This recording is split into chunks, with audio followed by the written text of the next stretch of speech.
plant we're going to be talking about today is one you're going to want to remember, and one you're probably going to even want to tell your friends about. And that plant is plantain. Now, this is the plantain weed and not the fruit that resembles a banana that grows in South America. But this is the weed that grows in your yard, grows almost everywhere. Once I show it to you, you're going to remember it. Now, there are several types of plantain. The one that I'm most familiar with and use the most is called broadleaf plantain. Now, there's another narrow leaf that I will talk about, but there's also black seed, there's blonde plantain, there's a woolly plantain. They all have some characteristics that I'm going to talk about, but the one that is my go-to is this broadleaf, and it gets its name because it has the broad leaves, and the narrow leaf plantain. Now, the plant is native to Europe and Asia, and back with the colonists and all, they brought it over here as a medicinal plant and a food source. Now, what you're going to want to remember it for is a few things. One, its healing abilities to heal wounds. Second thing, it actually will help your liver reduce enzymes and will protect your liver. The seeds it produces is going to help your digestion. The plant itself, if you eat the leaves, and the leaves are edible, if you're going to be eating the leaves, as with all plants, I take my fingers and I feel the leaves. When the plant's young, if the leaves feel like tissue paper, they're going to be good to eat. You can just pick the leaves, tear them up, put them directly in your salad, or just pop them in your mouth. It's just like lettuce. Now, these are going to be a little tougher. The leaves feel like a paper towel. So you're going to probably want to put these in a stir fry, boil them, put some heat to them to get the leaves a little more tender. They'll just taste better. They're all edible, but the tougher leaves will taste tougher. So, like I said, the thicker leaves are definitely edible.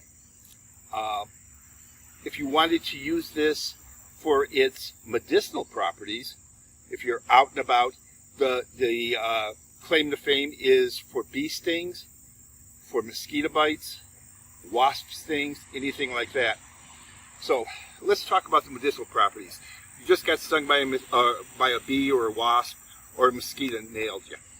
What you do, take a leaf, fold the leaf up, then put this in your mouth and chew it up for about 30 seconds. It's a little gross, but it beats the bee sting hurting or the mosquito bite itching. So chew it up. After about 30 seconds, take the gooey mess out of your mouth and put it directly where the bee stung you, the wasp stung you, or where the mosquito bit you. Hold it there for about 30 seconds. That's all it takes. The mosquito bite will stop itching.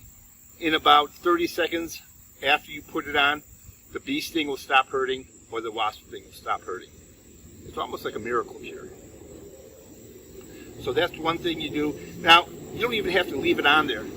If you want, if you have a Band-Aid, you can put it on. Now, if you got a cut in the woods, you can do the same thing. And this, by putting something on your skin like this, the technical term is called a poultice. So you can take up the leaf, and if it's on a cut, you don't have to put it in your mouth. You can just squeeze it up real good, put it on the cut, and you can put a bandage over it and keep the plantain leaf on there. And that poultice will help the healing.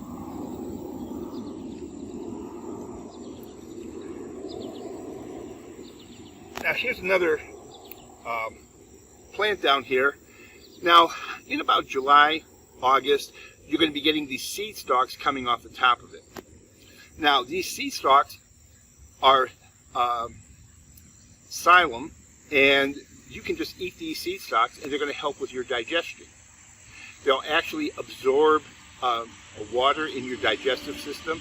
So if you're having some stomach problems like diarrhea, they'll help cure that, but they'll help keep you regular. In fact, this is the main ingredient in Metamucil. there's another thing these little seeds will do for you that I didn't even mention yet. If you take these seeds off, zip these seeds off in your mouth and eat them.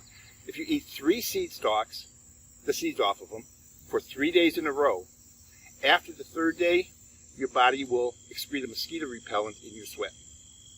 That's an added benefit to this plant that most people don't know about. So you just take this, put it in your mouth, zip the seeds off, chew them up, do that for 3 days, you're all set. If you're eating the leaves, the plant also has vitamin A, C, B6, potassium, and magnesium. So you're getting some minerals, some vitamins from the plant. A lot of people will dry the plant. If you dry it, you can put it in capsules. Those double-aught capsules, you can put them in. If you're doing that to get the benefits, you want to take between 3 and 5 milligrams a day. A lot of people will take a tincture of the plant.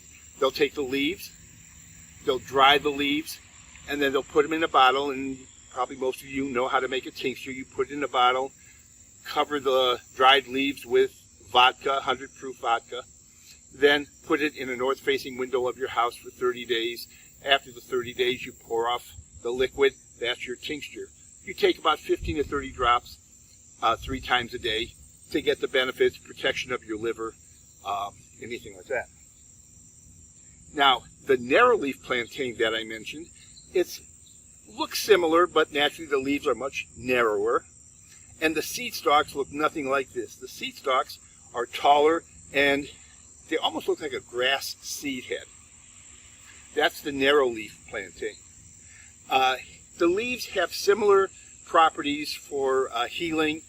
Not so much, there's no seed heads to keep mosquitoes away, so that doesn't have that property. But if you make a tea from the leaves of the narrow leaf and drink 3 cups a day, it's going to help heal stomach ulcers. So this plant has a lot of benefits. You have the wound healing. It also has some mild anti-inflammatory properties if you drink the tea. It's an edible. It'll keep mosquitoes away. It'll take the itch out of a mosquito bite or a bee sting. It's a great plant to know, and it grows everywhere. So keep in mind, plantain, it's one of the top 5 plants on my list. If you want to know more about wild, edible, and medicinal plants, you can always come to our plant classes. We have one in the spring, summer, and fall. We spread them out so you can see the plants at different times of year. Just come to our website, sign up. We'd love to have you at our classes.